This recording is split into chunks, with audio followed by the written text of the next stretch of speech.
Hello मेरे प्यारे दोस्तों, कैसे हो आप सभी। तो दोस्तों आज हम लेके आए वर्क एनर्जी का नेक्स्ट वीडियो।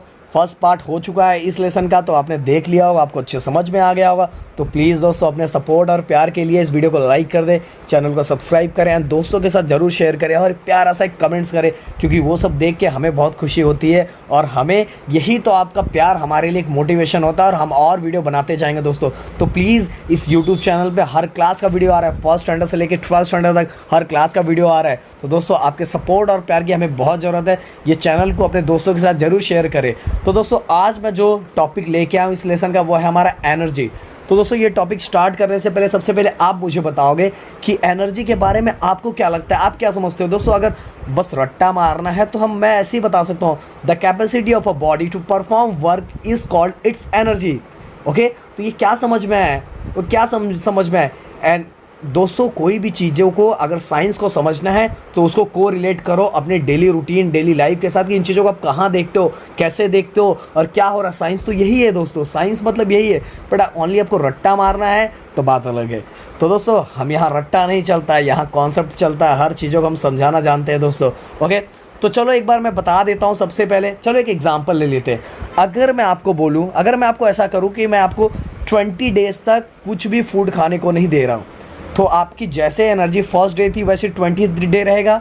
जैसा आपका स्टार्टिंग में एनर्जी था वैसे लास्ट डे एनर्जी रहेगा? नहीं रहेगा, क्योंकि हमारे बॉडी में एनर्जी होने के लिए हमें फूड इनटेक करना पड़ता है। और अगर दोस्तों आपकी एनर्जी कम होती जाएगी तो आप क्या कम कर पाओगे और वर्क कम कर पाओगे, क्योंकि हम ऐसा बोलते हैं ना, अरे उसके अंदर देखो कितनी एनर्जी है। और जितनी ज़्यादा एनर्जी क्यों हम ऐसा क्यों बोलते हैं, क्योंकि वो ज़्यादा काम कर पाता है। और जो ज़्यादा काम कर पाता है हम बोलते हैं, हम ऐसा देखते हैं, अरे उसके अंदर तो बहुत एनर्जी है इसलिए बहुत ज़्यादा काम कर पा रहा है। अरे इसके पास तो थोड़ी भी एनर्जी नहीं इसलिए वर्क कुछ भी नहीं कर पा रहा, मतलब काम कुछ भी नहीं कर पा रहा है। तो दोस्तों जितनी ज़्यादा एनर्जी होगी वो उतना ज़्यादा क्या परफॉर्म कर सकता है, वर्क परफॉर्म कर सकता है, उतना ज़्यादा परफॉर्म वर्क कर सकता है। तो यही तो एनर्जी है दोस्तों, यही तो एनर्जी है। जिसके बॉडी के अंदर जितना ज़्यादा एनर्जी है उसकी कैपेसिटी वर्क परफॉर्म करने की उतनी ज़्यादा होगी। तो चलो डेफिनेशन हम देख लेते हैं आप। ओके, ये डेफिनेशन है, the capacity of a body to perform work is called its energy. Okay, किसी भी बॉडी का जो वर्क करने परफॉर्म करने की जो कैपेसिटी है उसी को हम क्या बोलते हैं, energy. The capacity of body to perform work, किसी भी बॉडी के अंदर जो कैपेसिटी होती है किस चीज़ की, वर्क परफॉर्म करने की, उसी को क्या बोलते हैं, एनर्जी। किसी के अंदर ज़्यादा एनर्जी होती है, किसी के अंदर कम एनर्जी होती है। अब आप कमेंट्स में लिख के बताओ कि आपके क्लास में सबसे ज़्यादा किसके अंदर एनर्जी है, जो सबसे ज़्यादा वर्क करता है, सबसे ज़्यादा वर्क करता है। चलो आप अपने घर का बताओ कि किसके अंदर सबसे ज़्यादा एनर्जी है। मैं तो बोलूँगा अपने मम्मी के अंदर बहुत ज़्यादा एनर्जी हो जाती है, सुबह से शाम तक मम्मी कंटिन्यू वर्क करती है, तो अपने मम्मी के अंदर बहुत ज़्यादा एनर्जी है। और हम दिन भर सोए रहते हैं, तो हमें लोग बोलते हैं इसके अंदर कोई एनर्जी नहीं है, दिन भर सोया हुआ रहता है। तो दोस्तों अगर एनर्जी को हमें डिफ़ाइन करना है तो हम कैसे डिफ़ाइन करेंगे, the capacity of body to perform work, जो जितना ज़्यादा किसी भी बॉडी को जितना ज़्यादा वर्क परफॉर्म कर सकता है हम बोलते हैं उसके अंदर एनर्जी उतनी ज़्यादा है। अब दोस्तों हम इसका देख लेते हैं हम यूनिट। जैसे यूनिट हम सबका देखते हैं वैसा यूनिट इसका भी देख लेते हैं। तो दोस्तों एक बहुत अच्छी चीज़ है इसका unit, the unit of work energy are same. Okay, तो दोस्तों यहाँ आप ध्यान दो अच्छे से, the unit of work and energy are same, मतलब जो हमने वर्क के लिए जो यूनिट देखा था वही सेम यूनिट किसके लिए होगा, एनर्जी के लिए। तो वर्क के लिए आपको पता है हमने यूनिट देखा था जूल देखा था। ऐसा यूनिट क्या था, ऐसा यूनिट वर्क का क्या था, जूल था। तो सेम टू सेम इसके लिए भी एनर्जी के लिए भी क्या होगा दोस्तों, ये देखो, the unit in SI system in joule while that in CGS system in erg. Same to same इसके अंदर हमने देखा था, किसके अंदर देखा था, वर्क के अंदर। तो वर्क और एनर्जी दोनों का यूनिट क्या है, सेम है, इसलिए हमने यहाँ ऐसा लिखा हुआ है दोस्तों। ओके, तो मेरे ख्याल से आपको याद आ गया होगा दोस्तों। अब ये देखते हैं दोस्तों कि आपको कितने टाइप्स की एनर्जी पता है। चलो आपको जो मैं बता रहा हूँ, जो आपको टेक्स्ट बुक में लिखा है, अगर उसके अलावा आपको कोई चीज़ पता तो कमेंट्स में ज़रूर लिखना। चलो यहाँ देखते हैं, there are different types of energy, mechanical energy, heat, light, sound, electromagnetic, chemical, nuclear, solar. तो दोस्तों इतनी सारी एनर्जी है, और आपको भी जो भी पता है आप कमेंट्स में लिख सकते हो दोस्तों। एक बार और मैं बताता हूँ, mechanical, okay, heat, okay, light, sound, electromagnetic, chemical, nuclear, solar. Okay, solar energy. तो दोस्तों देखो इतनी सारी एनर्जी है, ओके दोस्तों, और इसके अलावा भी बहुत सारी एनर्जी होती है, पर आपके टेक्स्ट बुक में जितना दिया है हम उतना ही फोकस करेंगे दोस्तों। वैसे जियो थर्मल एनर्जी भी होती है दोस्तों, बहुत सारी एनर्जी है दोस्तों, ओके, बट हम फोकस अभी इतना ही करते हैं। ओके, मस्कुलर एनर्जी भी आपको पता होगा, आपने सुना होगा दोस्तों। चलो मैं ज़्यादा नहीं जाता हूँ, क्योंकि मैं 11th को भी पढ़ाता हूँ, 12th को भी पढ़ाता हूँ, 9th को भी, 8th को, तो मेरे अंदर का ज्ञान होता है ना दोस्तों बाहर निकलने लगता है, तो मैं ज़्यादा कोशिश नहीं करूँगा, नहीं तो आप कन्फ्यूज़ हो जाओगे। बट हम इस लेसन के अंदर हम दो एनर्जी के ऊपर ज़्यादा फोकस करेंगे, जो है हमारा potential energy and kinetic energy. Okay, हम पोटेंशियल एनर्जी और काइनेटिक एनर्जी इस पर फोकस करेंगे। तो चलो सबसे पहले हम काइनेटिक एनर्जी। दोस्तों काइनेटिक एनर्जी के बारे में पहले मैं आपको बता देना चाहता हूँ कि अगर कोई भी ऑब्जेक्ट मोशन में तो उसके अंदर क्या होता है, उसके अंदर काइनेटिक एनर्जी होता है। क्या होता है दोस्तों? Kinetic energy. अगर कोई भी बॉडी अगर मोशन में है तो उसके अंदर क्या होगा? Kinetic energy. ओके, तो चलो हम देखते हैं इसका डेफिनेशन एक बार। The energy which an object has because of its motion is called its kinetic energy. The energy which an object has because of its motion is called its kinetic energy. मतलब किसी भी object के अंदर अगर कोई energy है, but वो energy उसको किसके कारण मिल रहा है? उसके मोशन के कारण, तो उस एनर्जी को हम क्या बोलेंगे? Kinetic energy. अगर मान लो आप कोई भी ऑब्जेक्ट मोशन में है तो अगर मोशन में है तो आप आंख बंद करके बोल देना दोस्तों कि उसके अंदर कौन सी एनर्जी है? Kinetic energy. चलो हम इसका एग्जांपल ले लेते हैं, चलो तो आपको समझ में आ जाएगा। ये वाला a fast cricket ball strike the stump. Okay, fast cricket ball strike the stump, तो मोशन में है तो क्या हो गया? क्रिकेट बॉल भी मोशन में था, जैसे उसने स्टम्प को स्ट्राइक किया तो भी मोशन में आ गया। तो बॉल किस में था दोस्तों? बॉल के अंदर कौन सी एनर्जी थी? काइनेटिक एनर्जी थी। इसी कारण तो उसने स्टम्प को स्ट्राइक किया, तो स्टम्प आपको पता है क्या हो जाएगा। ओके, तो दोस्तों आगे, striker hits a coin on a carrom board. Okay, जो स्ट्राइकर होता है जब स्ट्राइक करता है कॉइन को, तो आपको पता है क्योंकि स्ट्राइकर के ऊपर हम क्या, स्ट्राइकर को जैसे ही हम स्ट्राइक करते हैं तो क्या होता है? उसके अंदर एक मोशन आ जाता है, और मोशन के कारण जो एनर्जी आता है दोस्तों उसी को हम बोलते हैं काइनेटिक एनर्जी। आगे थर्ड वाला, one marble strikes another in a game of marbles. Okay, ये ऐसा तो आपने मारा होगा, ये वाला ये ऐसा। तो दोस्तों जब इसको मारेंगे तो ये क्या आ जाता है? मोशन में आ जाता है। किस में आ जाता है? मोशन में। और किसी भी ऑब्जेक्ट के अंदर अगर कोई भी energy because of its motion के कारण मिली है, मतलब उसको मोशन के कारण मिली, तो ऐसे एनर्जी को हम क्या बोलते हैं? ऐसे एनर्जी को क्या बोलते हैं? हम काइनेटिक एनर्जी बोलते हैं। क्या बोलते हैं? Kinetic energy. ओके दोस्तों, एक बार और मैं पढ़ूंगा। The energy which an object has because of its motion is called it's kinetic energy. क्या बोलेंगे उसको? Kinetic energy. तो दोस्तों इतने प्यार से समझा दिया हूँ, अब आपको समझ में आ गया होगा। देखो बैटरी दिखाई दे रहा है आपको। ओके, तो चलो दोस्तों आगे बढ़ते हैं। Kinetic energy. Okay, kinetic energy देखो यहाँ लिखा है, kinetic energy force into displacement. जब हम फोर्स लगाएंगे तो बॉडी क्या करेगा? डिस्प्लेस करेगा। मतलब काइनेटिक एनर्जी कब होगा? जब बॉडी कोई मोशन में होगा।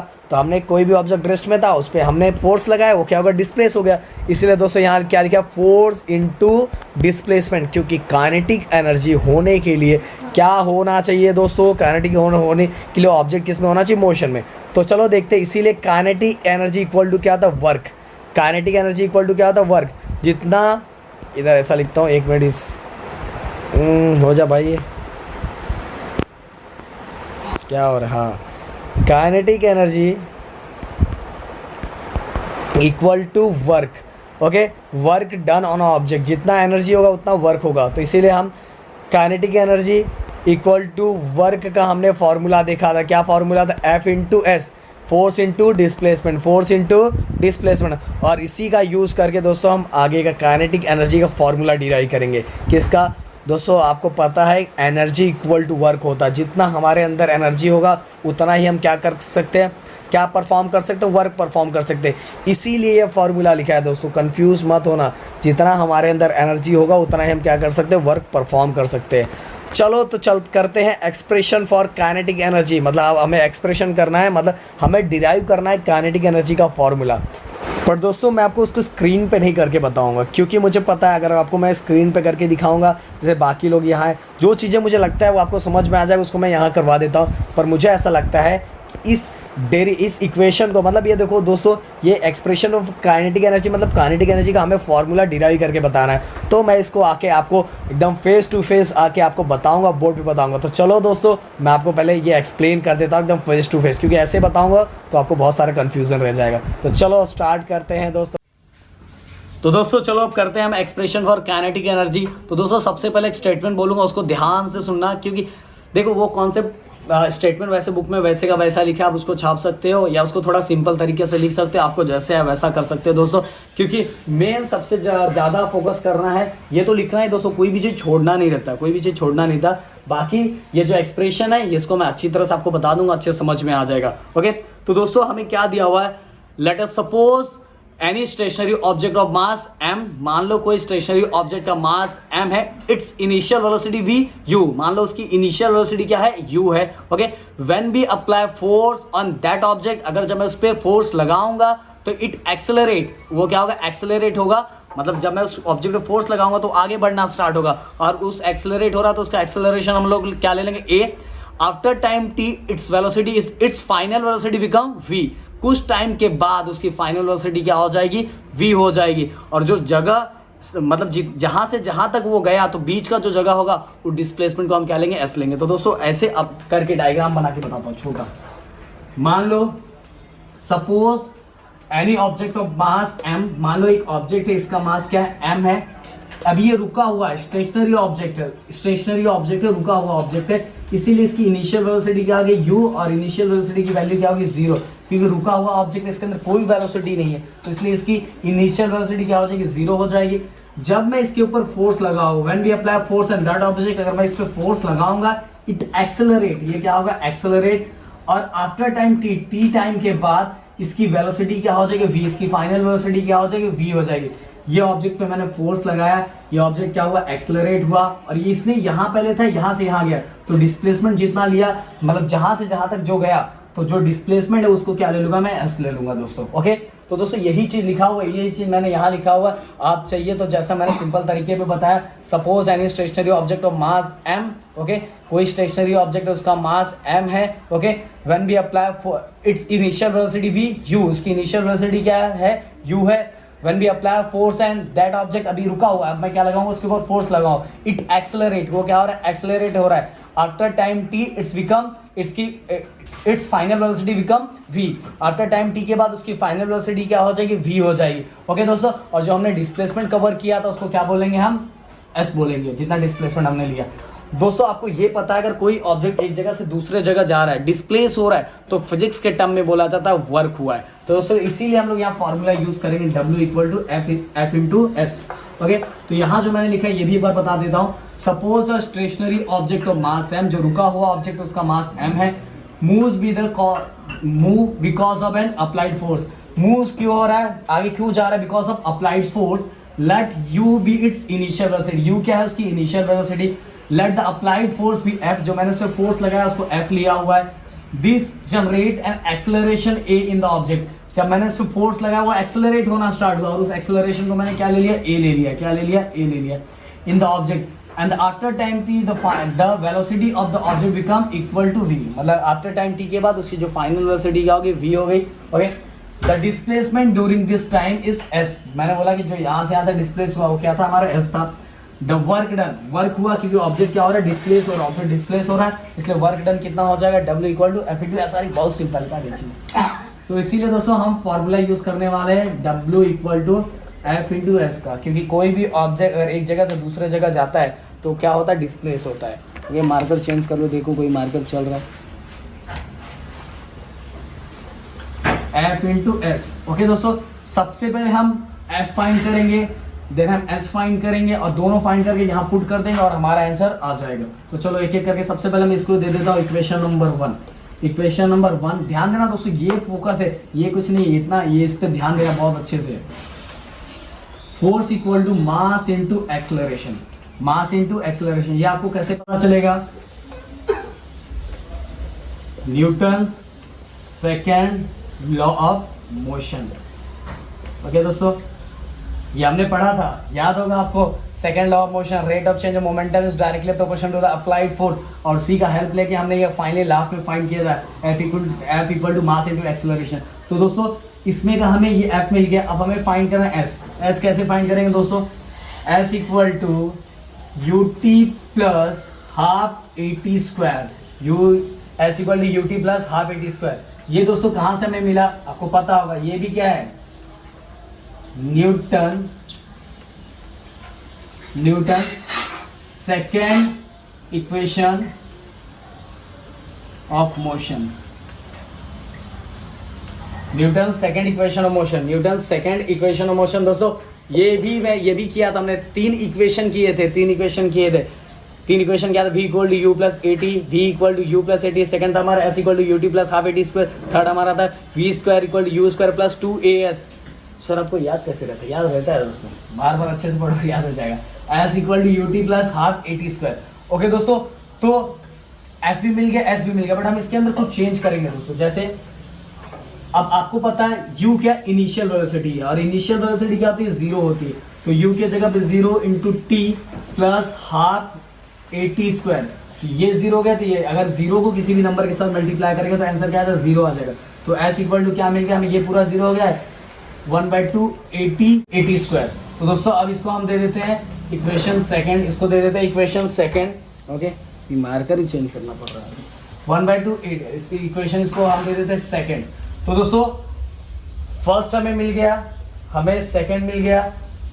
एक काम करते हैं, इसको हम सेकंड नहीं देते दोस्तों, इसको हम सेकंड नहीं देते, इसको फर्स्ट हमने दिया है, इसको सेकंड दे देते हैं, और इसको हम दे देते हैं थर्ड। इसको क्या देते हैं, थर्ड दे देते हैं। देखो दोस्तों हमें f की वैल्यू मिल गई, s की भी वैल्यू मिल गई, f की वैल्यू मिल गई, s की वैल्यू मिल गई। हम पुट करेंगे, put second and third in equation first. Put second and third in equation first. Second और थर्ड को किसमें पुट करा, फर्स्ट में पुट करा। फर्स्ट हमारा क्या है, W equal to F into S. F की वैल्यू कितनी आ गई दोस्तों, mass into acceleration, F into A. और एस की वैल्यू कितनी आ गई देखो, 1/2 A T square, 1/2 A T square. अब मैं थोड़ा सिस्टमेटिक इसको कर लेता हूँ। 1/2 नंबर है, इसको आगे ले लेता हूँ। ओके, आगे ले लिया, फिर m को ले लिया। ओके, ए क्या हो गया दोस्तों, ध्यान देना, ए क्या हो गया, ए स्क्वायर हो गया। तो a और ये t ये भी स्क्वायर हो गया, और ए भी क्या हो गया, ए भी स्क्वायर हो गया। तो मैं कॉमनली इसको एक साथ ले लेता हूँ।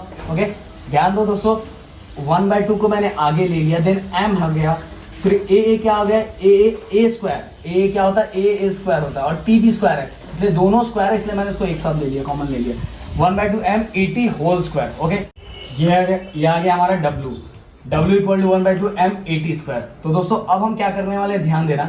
अब हम यूज करने वाले हैं, क्या यूज करने वाले हैं आपको बताता हूँ, v equal to you plus a t, v equal to you plus a t. दोस्तों ये क्या है, चलो इसको दे दो अब इक्वेशन नंबर 4, इसको दे दो equation number 4। v equal to you plus a t क्या है, चलो बताओ। ये हमारा Newton first equation of motion, okay. अब ये मैंने क्यों लिया आपको समझ में आ जाएगा। v equal to you plus a t, ये क्या हमारा Newton's first equation of motion. अब दोस्तों आपको पता है इनिशियल वेलोसिटी क्या होता है, 0 होता है। तो ये क्या हो जाएगा, ये u 0 हो जाएगा, क्या बचेगा, v equal to a t. Okay, ये बचा, ये क्या हो गया, क्यों, क्योंकि u इक्वल टू क्या होता है, 0, इसलिए v इक्वल टू क्या बचा, 80, v इक्वल टू 80 बचा। अब दोस्तों मैं क्या करूंगा, squaring on both the side, दोनों साइड स्क्वायर करूंगा, इधर भी स्क्वायर और इधर भी स्क्वायर, दोनों साइड स्क्वायर करूंगा। Okay, squaring on both the side, दोनों साइड मैंने स्क्वायर किया। अब क्या होगा दोस्तों, ध्यान देना, अब एकदम फोकस लगा के, अब खत्म होने जा रहा है। मैंने सबसे पहले दोस्तों यहाँ तो जो मैंने किया, चलो मैं ये स्ट्रेट में रफ कर लेता हूँ, फिर कंप्लीट कर देता हूँ, फिर मैं बताता हूँ।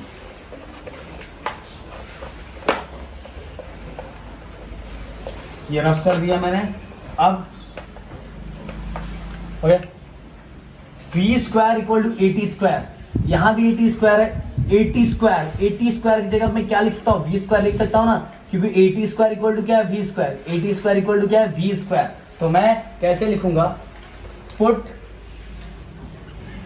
या मार्कर आज मेरा नहीं चल रहा है यार, लॉकडाउन में प्रॉब्लम यही हो रहा है। पुट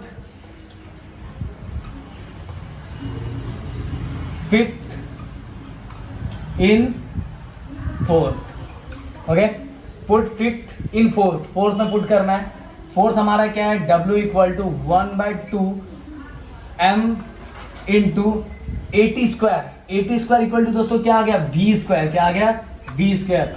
और फिर क्या आ जाएगा, फाइनली मैं ऐसे लिखूँ W equal to 1/2 m V square, ऐसे लिख दिया। मल्टीप्लाई को मैंने हटा दिया, मल्टीप्लाई को हटा के लिख रहा हूँ मैं क्योंकि अच्छा दिखे, इसलिए मैंने ऐसे लिखा, ओके। ये मार्कर में चेक कर लूँ। तो दोस्तों आपको ये पता है कि स्टार्टिंग मैंने बताया कि आपके अंदर जितनी एनर्जी होगी, जितनी ज़्यादा एनर्जी होगी, उतना क्या कर सकते, वर्क परफॉर्म कर सकते, वर्क क्या कर सकते, परफॉर्म कर सकते। और जो भी वर्क मोशन में है, जो भी वर्क क्या है मोशन में, उसको क्या बोलते हैं, काइनेटिक एनर्जी। तो दोस्तों यहाँ वर्क कैसे, ऑब्जेक्ट यहाँ से वहाँ डिस्प्लेस हो रहा है, मतलब ऑब्जेक्ट किसमें, मोशन में है, और मोशन के कारण इसको एनर्जी मिल रही है। और मोशन के कारण जो एनर्जी मिलती है वो क्या होता है, वो कौन सी एनर्जी होती है, काइनेटिक एनर्जी। कौन सी एनर्जी होती है, काइनेटिक एनर्जी। तो दोस्तों जितना आपके पास एनर्जी है, उतना ही आप क्या कर सकते हो, वर्क कर सकते हो। पर यहाँ मोशन के कारण है, इसलिए मैं ऐसा लिख सकता हूँ, kinetic energy equal to work. जितना आपके पास एनर्जी होगा उतना ही क्या करोगे, वर्क कर पाओगे। जितना एनर्जी है उतना ही क्या कर पाओगे, वर्क कर पाओगे मोशन में। इसलिए यहाँ कौन सी एनर्जी ले रहा हूँ, काइनेटिक एनर्जी। अब दोस्तों kinetic energy equal to work का वैल्यू कितना है, 1/2 mv स्क्वायर, 1/2 mv स्क्वायर। ये मार्कर भी नहीं चल रहा है हमारा,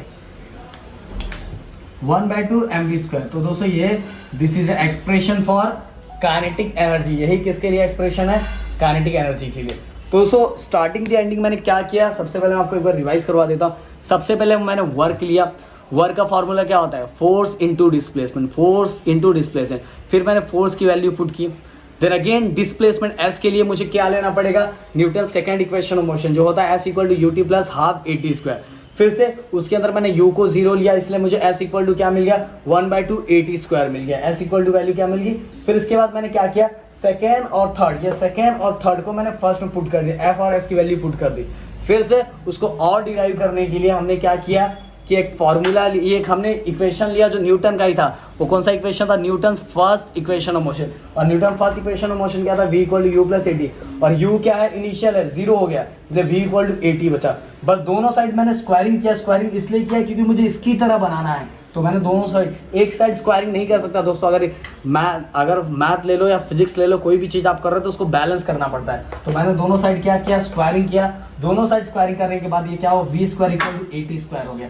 तो मुझे 80 स्क्वायर, यहाँ भी 80 स्क्वायर गया, तो 80 स्क्वायर की जगह मैं क्या लिखता हूँ, v स्क्वायर। तो मैंने इसीलिए लिखा put fifth in fourth, fifth को किसमें पुट कर दिया मैंने, फोर्थ का। फिफ्थ हमारा क्या था, w equal to 1/2 m 80 square था, 80 स्क्वायर की जगह हम क्या लिख सकते हैं, v स्क्वायर लिख सकते हैं, इसलिए w equal to 1/2 mv square. और आपको पता जितना आपके पास एनर्जी होगा उतना वर्क परफॉर्म कर सकते हैं। बट यहाँ एनर्जी किस फॉर्म में, मोशन के फॉर्म में, इसीलिए kinetic energy equal to work. जितनी एनर्जी उतना वर्क, इसलिए काइनेटिक एनर्जी इक्वल टू क्या लिखा, वर्क। तो काइनेटिक वर्क का क्या हो जाएगा, 1/2 वर्क कितना हमने फाइंड किया, 1/2 mv स्क्वायर। और यही क्या है एक्सप्रेशन किसके लिए हो गया, काइनेटिक एनर्जी। और यही फॉर्मूला हम लोग यूज़ करते हैं काइनेटिक एनर्जी के लिए। ओके दोस्तों, तो चलो चलते हैं पोटेंशियल एनर्जी की। तो मेरे ख्याल से दोस्तों आपको समझ में आ गया होगा, इतने अच्छे से मैंने बताया, मैंने आपको एकदम फेस टू फेस समझा दिया। तो आपको काइनेटिक एनर्जी का जो फॉर्मूला कैसे बना वो अच्छे से समझ में आ गया हो, तो इसके लिए दोस्तों एक लाइक तो बनता ही है। ओके, इतना आपके लिए हार्ड वर्क किया जा रहा है दोस्तों। अब चलते हैं हम दोस्तों, जो हमारा नेक्स्ट है वो है हमारा पोटेंशियल एनर्जी। पोटेंशियल एनर्जी दोस्तों, पोटेंशियल एनर्जी के लिए एक ही बात याद रखना कि जैसे कि अगर काइनेटिक एनर्जी है तो आपके दिमाग में होना चाहिए कि कोई ऑब्जेक्ट अगर मोशन में है तो आपसे पूछेंगे भाई इसके अंदर कौन सी एनर्जी है, तो आप बोलोगे इसके अंदर, अगर कोई भी ऑब्जेक्ट मोशन में तो उसके अंदर कौन सी एनर्जी, काइनेटिक एनर्जी है। क्योंकि अगर ऑब्जेक्ट मोशन में है और because of its motion, motion के कारण ही उसके अंदर जो एनर्जी स्टोर होती है वो मेरे लिए क्या होती है, काइनेटिक एनर्जी। पर दोस्तों अगर आपको किसी ने पूछा पोटेंशियल एनर्जी क्या है, तो पोटेंशियल, पहले एक बार मैं इसको डेफिनेशन को पढ़ देता हूँ आप लोग के लिए, फिर मैं इसको एक्सप्लेन करता हूँ। The energy stored in an object because of its specific state or position is called its potential energy। मतलब दोस्तों अगर कोई भी एनर्जी एक स्पेसिफिक स्टेट और पोजीशन के कारण किसी को मिल रहा है, मुझे पता अभी आपको समझ में नहीं आएगा, पोटेंशियल मतलब प्रदीप सर आपको समझाएंगे तो समझ में आ जाएगा। मतलब कोई भी ऑब्जेक्ट के अंदर जो एनर्जी स्टोर है, वो एनर्जी क्यों स्टोर है, because of its specific state और पोजीशन के कारण, एक स्पेसिफिक स्टेट और पोजीशन के कारण है, तो उसे हम क्या बोलेंगे उसके अंदर कौन सी एनर्जी है, पोटेंशियल एनर्जी। चलो मैं आपको बताता हूँ। मान लो एक डैम है, उस डैम के अंदर पानी भरा हुआ है, पूरा पानी फुल है, ओके, पानी फुल है, ओके। अब दोस्तों ये पानी जो रेस्ट में एक हाइट पे भरा हुआ है, तो इसके अंदर, इस पानी के अंदर, चलो ऐसे नहीं ऐसे बताता हूँ। मान लो ये ऐसे कैसे, हाँ, ये एक माउंटेन है मान लो, और मैं यहाँ खड़ा हूँ, यहाँ नहीं खड़ा, मैंने इस पर बॉल रख दिया है। मान लो इस माउंटेन के ऊपर एक बॉल है। ये बॉल दोस्तों, इस बॉल के अंदर पोटेंशियल एनर्जी, कौन सी एनर्जी है, बॉल है रेस्ट पोजीशन पे, बट एक हाइट पे, एक स्पेशल पोजीशन पे। तो एक हाइट पे है और एक स्पेशल पोजीशन पे, एक स्पेसिफिक स्टेट पे है और एक पोजीशन पे है, और इसके कारण इसके अंदर जो एनर्जी है वो क्या हो गई, पोटेंशियल एनर्जी है। और एक बॉल को जैसे ही मैंने धक्का मारा, बॉल फिर किस में आ गया, मोशन में आ गया, किस में आ गया, मोशन में आ गया, और मोशन में आ गया तो इसके अंदर क्या आ जाएगा, काइनेटिक एनर्जी आ जाएगा। क्या आ जाएगा, काइनेटिक एनर्जी आ जाएगा दोस्तों। क्या आ जाएगा, काइनेटिक एनर्जी। अब कोई भी ऑब्जेक्ट जैसे अब मान लो मैंने मैंने ऊपर फेंका, बॉल धीरे बॉल ऐसे ऊपर जा रहा है। अब एक जगह जाके बॉल रुकता है ना, रुकता है कि नहीं रुकता, बताओ। तो जैसे मैंने बॉल ऊपर फेंका, ऊपर की तरफ बॉल को जैसे ही फेंकता हूँ तो उसके अंदर मोशन होता है, बट धीरे धीरे मोशन होता है, तो मतलब उसके अंदर क्या होता है, काइनेटिक एनर्जी होता है। क्या होता है, काइनेटिक एनर्जी। पर धीरे धीरे दोस्तों जैसे जैसे ऊपर जाता है, बिकॉज ऑफ ग्रेविटी के कारण उसका मोशन, मतलब उसके अंदर की जो स्पीड होती है वो क्या होता है, धीरे धीरे कम होने लगता है। मतलब धीरे धीरे काइनेटिक एनर्जी क्या होने लगता है, कम होने लगता है। और एक जगह जाके दोस्तों, एक हाइट पे जाके वो रुक जाता है कुछ टाइम के लिए, और जहाँ जाके वो कुछ सेकंड, माइनस सेकंड के लिए जहाँ वो रुकता है दोस्तों, तो वो जो रुकता है और जो रुकने के कारण उसके अंदर जो एनर्जी है, वो एनर्जी हमारे लिए क्या होता है, पोटेंशियल एनर्जी। और जैसे ही दोस्तों फिर से ग्रेविटी उसको अपनी तरफ खींचता है, फिर से धीरे धीरे अब मोशन बढ़ने लगता है ना, मतलब काइनेटिक एनर्जी बढ़ जाता है, और जो बॉल धीरे धीरे दोस्तों नीचे की तरफ आता है, अब मोशन बढ़ रहा है, तो अब देखो बॉडी का, अब ये जो बॉल कहाँ गया, ग्राउंड पे आ गया, ग्राउंड पे आ गया दोस्तों, तो वहाँ पोटेंशियल एनर्जी क्या हो जाता है, ज़ीरो हो जाता है, और काइनेटिक एनर्जी धीरे धीरे क्या होने लगता है, बढ़ने लगता है। चलो मैं इसके डेरिवेशन के साथ आपको एक्सप्लेन करता हूँ दोस्तों। इसका जो फॉर्मूला है दोस्तों, वो क्या होता है, mgh। क्या होता है, mgh। मतलब ऑब्जेक्ट में मास होता है, ग्रेविटी होता है, और ऑब्जेक्ट को क्या चाहिए, हाइट भी चाहिए। अगर हाइट है तो उसके अंदर क्या है, पोटेंशियल एनर्जी है। अगर ऑब्जेक्ट को एक हाइट नहीं मिला है तो उसके अंदर पोटेंशियल एनर्जी, समझ लो पोटेंशियल एनर्जी क्या होगा, ज़ीरो होगा। अगर मान लो हाइट ज़ीरो है तो उसका पोटेंशियल एनर्जी भी क्या हो जाएगा, ज़ीरो हो जाएगा। इसीलिए किसी भी ऑब्जेक्ट के अंदर जो स्पेसिफिक स्टेट होता है और पोजीशन होता है, और स्पेसिफिक स्टेट और पोजीशन के कारण जो उसके अंदर एनर्जी स्टोर होता है, वही एनर्जी मेरे लिए क्या होगा, पोटेंशियल एनर्जी। दोस्तों जैसे मैंने बता दिया कि एक डैम है, डैम के अंदर पानी भरा हुआ है, अभी हमने डैम को ओपन नहीं किया, पानी भरा हुआ है, पानी रेस्ट में एक स्पेसिफिक हाइट पे है पानी, ओके, भरा हुआ है, ओके। तो उसके अंदर वो जो पानी ऐसा रुका हुआ है, आराम से भरा हुआ पानी पूरी तरह से है, तो इसके अंदर जो एनर्जी, वो एनर्जी कौन सी होगी, पोटेंशियल एनर्जी। जैसे मैं डैम को ओपन करूँगा, वो डोर इसका ओपन करूँगा, फिर से पोटेंशियल एनर्जी किस में कन्वर्ट हो जाएगा, काइनेटिक एनर्जी, क्योंकि पानी पहले रेस्ट में था और एक स्पेसिफिक पोजीशन पे था। स्पेसिफिक पोजीशन के कारण उसके अंदर जो एनर्जी था, वो एनर्जी कौन सा था, पोटेंशियल एनर्जी। बट जैसे ही मैंने डोर को ओपन किया, फिर ये पोटेंशियल एनर्जी किस में कन्वर्ट हो जाएगा, काइनेटिक एनर्जी। क्यों, क्योंकि इस वाटर को क्या मिल जाएगा, मोशन मिल जाएगा, और जिसके अंदर मोशन होता है उसके अंदर काइनेटिक एनर्जी होता है, और एक स्पेसिफिक पोजीशन और स्पेसिफिक स्टेट के कारण जो एनर्जी स्टोर्ड होता है, वो क्या होता है मेरे लिए, वो होता है मेरे लिए पोटेंशियल एनर्जी दोस्तों, ओके। तो चलो दोस्तों अब आगे बढ़ते हैं हम लोग। अब एक्सप्रेशन दोस्तों, इसका एक्सप्रेशन एकदम सिंपल है, इसलिए मैं इसको डायरेक्ट ही करवाऊंगा। To carry an object of mass m to height h पे लेके जा रहा है above the earth surface, a force equal to mg has to be use against the direction of gravitational force. The amount of work done can be calculated as follows. Okay दोस्तों, जैसे आपको पता है वर्क इक्वल टू क्या था, force into displacement. अगर कोई body displace हो रहा है तो ही उसके अंदर क्या होता है, वर्क होता है। और जो फोर्स का फार्मूला होता है दोस्तों, ध्यान रखना, फोर्स का इधर एक और फोर्स का भी नया आपके लिए फार्मूला आ जाएगा, बट ऐसा क्यों लिखा है मैं बताता हूँ, टेंशन मत लो।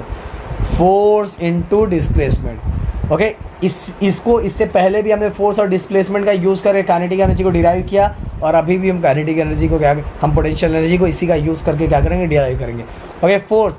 फोर्स। अब आप बोलोगे सर यहाँ एफ एम इंटू जी क्यों लिखा, एम इंटू जी, पहले तो आपने सर एम इंटू ए लिखा था, एम इंटू ए लिखा था, अब यहाँ एम इंटू जी क्यों लिखा था दोस्तों। तो अब अभी मैंने क्या लिखा है, जो क्वेश्चन हमारा था कि to carry an object of mass m to height h, मतलब अब ऑब्जेक्ट ग्रेविटी के अगेंस्ट ऊपर जा रहा है, तो यहाँ जो एक्सेलरेशन होता है, जो ग्रेविटी के अगेंस्ट जो एक्सेलरेशन जाता है उसको क्या बोलते हैं, उसको हम जो यहाँ लेते हैं वो जी लेते हैं, और जी जो होता है हमारा होता है एक्सेलरेशन ड्यू टू ग्रेविटी। क्या होता है, एक्सेलरेशन ड्यू टू ग्रेविटी। दोस्तों अगर कोई लीनियर मोशन में परफॉर्म कर रहा है, लीनियर मोशन मतलब स्ट्रेट लाइन, आपके लिए आपको इतना नहीं डीप में जाऊँगा, अगर कोई स्ट्रेट लाइन मोशन परफॉर्म कर रहा है वहाँ हम लेते हैं ए। अगर कोई ग्रेविटी के अगेंस्ट ऊपर या नीचे जाता है तो वहाँ ए रिप्लेस होके क्या हो जाता है, वो जी हो जाता है, वो हो जाता है एक्सेलरेशन ड्यू टू ग्रेविटी। ये हमारा ट्रांसलेशन मोशन के लिए एक्सेलरेशन होता है, और ये हमारा ग्रेविटी के अगेंस्ट जा रहे हैं, ग्रेविटी के अगेंस्ट जा रहे हैं तो हम वहाँ क्या लेते हैं, जी लेते हैं दोस्तों। ओके, ये जो जी होता है वो होता है एक्सेलरेशन ड्यू टू ग्रेविटी, और वो जे ए होता है दोस्तों वो जो मतलब जो स्ट्रेट मोशन परफॉर्म करता है, जो जैसे बाइक सीधे जा रही है तो उसमें जो एक्सेलरेशन लेंगे वो क्या लेगा, ए लेंगे, क्या लेंगे, ए। बट जो ग्रेविटी के ऊपर नीचे अगेंस्ट जाने की जो बात होती है वहाँ हमें एक्सेलरेशन को क्या लेना पड़ेगा, जी लेना पड़ेगा। तो ये बातें याद रखना आप अच्छे से। तो W equal to mass into क्या होता है दोस्तों, मास बोल रहा हूँ, force into displacement, force into displacement. और फोर्स जो होता है वो क्या होता है, मैंने बताया मास इंटू एक्सेलरेशन होता है, बट यहाँ ग्रेविटी के अगेंस्ट हो रहा है इसलिए m इंटू जी लूँगा और s। ओके, तो दोस्तों अब छोटा सा लिखता हूँ, छोटू सा, W equal to force into displacement. Okay, here we can write F equal to क्या हो जाएगा, एम जी। क्यों एम जी, आपको पता है। और डिस्प्लेसमेंट हमने जो हाइट लिया है, मतलब कि अब इस बार ऊपर बढ़ रहा है तो इस डिस्प्लेसमेंट को हम हाइट ले लेंगे, क्या लेंगे, एच, क्या लेंगे, एच। डिस्प्लेसमेंट मतलब दोस्तों एक डिस्टेंस होता है, तो डिस्टेंस कितना कवर किया, एच, हमने एच ले रहे। तो देखो ये फार्मूला W इक्वल टू क्या आ जाएगा, एम जी एच।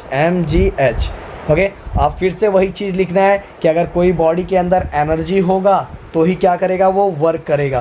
तो W इक्वल टू क्या हो जाएगा यहाँ, पोटेंशियल एनर्जी, क्या हो जाएगा, potential energy. Okay, W equal to potential energy. चलो मैं ऐसा लिखता हूँ, potential energy equal to W, potential energy equal to W। Okay, तो पोटेंशियल एनर्जी W कितना, W की वैल्यू अभी हमने फाइंड किया कितना है, mgh। This is a formula for potential energy और expression for potential energy. Okay दोस्तों, तो देख लो इधर वही लिखा हुआ है, work equal to force into displacement. Okay, एक मिनट इसको मैं सीधे कर लूँ, हाँ। अब work equal to force into displacement, और सेकंड देखोगे तो work equal to mg, force की जगह mg आ गया, और डिस्प्लेसमेंट को हमने देखो डिस्प्लेसमेंट s होता है, पर यहाँ हमने हाइट मतलब भी वो एक तरह से डिस्टेंस हो गया, ये डिस्प्लेसमेंट को हमने यहाँ क्या लिया, h लिया है। तो फार्मूला हमारा क्या होगा, W इक्वल टू mgh। अब total amount of potential energy store in the object because of its displacement, मतलब वही अगर कोई ऑब्जेक्ट एक जगह से दूसरी जगह क्या जा रहा है, डिस्प्लेस हो रहा है, और डिस्प्लेस हो रहा है तो क्या करता है, वर्क करता है, और वर्क उतना ही करेगा जितना उसके अंदर क्या होगा, एनर्जी होगा। इसीलिए पोटेंशियल एनर्जी इक्वल टू क्या होता है, वर्क होता है। तो ओके, तो वर्क हमें पता है, वर्क कितना mgh, इसलिए पोटेंशियल एनर्जी इक्वल टू क्या हो जाएगा, mgh। और यही फार्मूला किसके लिए हो गया दोस्तों, पोटेंशियल एनर्जी के लिए। तो ये फाइनली आपका ये टॉपिक भी यहाँ कंप्लीट होता है दोस्तों। बस याद रखना इसके अंदर कि इसको एक स्पेसिफिक स्टेट और पोजीशन के कारण जो इसके अंदर एनर्जी स्टोर्ड होता है वो मेरे लिए होता है पोटेंशियल एनर्जी, और जो इसको मोशन के कारण मिलता है वो मेरे लिए क्या होता है, काइनेटिक एनर्जी। आपके घर का फैन घूमता है गोल गोल तो उसके अंदर क्या है, काइनेटिक एनर्जी। ओके, तो दोस्तों यहाँ आपका ये टॉपिक हम ख़त्म करते हैं। अब मिलेंगे हम नेक्स्ट वीडियो के साथ। प्लीज़ वीडियो को लाइक करें, चैनल को सब्सक्राइब करें, और दोस्तों जो न्यूमेरिकल्स है, न्यूमेरिकल में आपको लास्ट में वो भी अनसॉल्व करवाऊंगा। सॉल्व तो सबको आ जाएगा, बट मैं आपको अनसॉल्व न्यूमेरिकल करवाऊंगा फेस टू फेस, तो टेंशन नहीं लेना, हम सब कुछ करवाएंगे दोस्तों। आपको पता है लॉकडाउन चल रहा है, वैसे हमारा 10th और 12th का बहुत इंपॉर्टेंट ईयर है, फिर भी हम 9th को भी नहीं छोड़ रहे, 9th को भी सब कुछ करवा रहे हैं। तो आपको पता है आपके लिए भी इतना किया जा रहा है, तो बस वैसे आपका क्लास ओपन होगा तो दोस्तों आपके लिए सब कुछ करवाएंगे, टेंशन मत, सब कुछ आपको पूरा डाउट क्लियर हो जाएगा। ये तो चलो आपको घर पे इसलिए करवा रहे हैं कि आप घर बैठे रहो, तो आपका जो टाइम है थोड़ा बहुत आप स्टडी पे फोकस बना रहे हैं, इसलिए आपको चीज़ें हम करवाते जा रहे हैं। बाकी दोस्तों पूरी तरह क्लियर करते जाओ, जब क्लास में आओ तो बोले सर ये तो अपने को आता है सर। ओके, तो दोस्तों इसके साथ ही मैं वीडियो एंड करता हूँ। प्लीज़ वीडियो को लाइक करें, चैनल को सब्सक्राइब करें, दोस्तों के साथ जरूर शेयर करें। बाय बाय, टेक केयर, जय हिंद दोस्तों।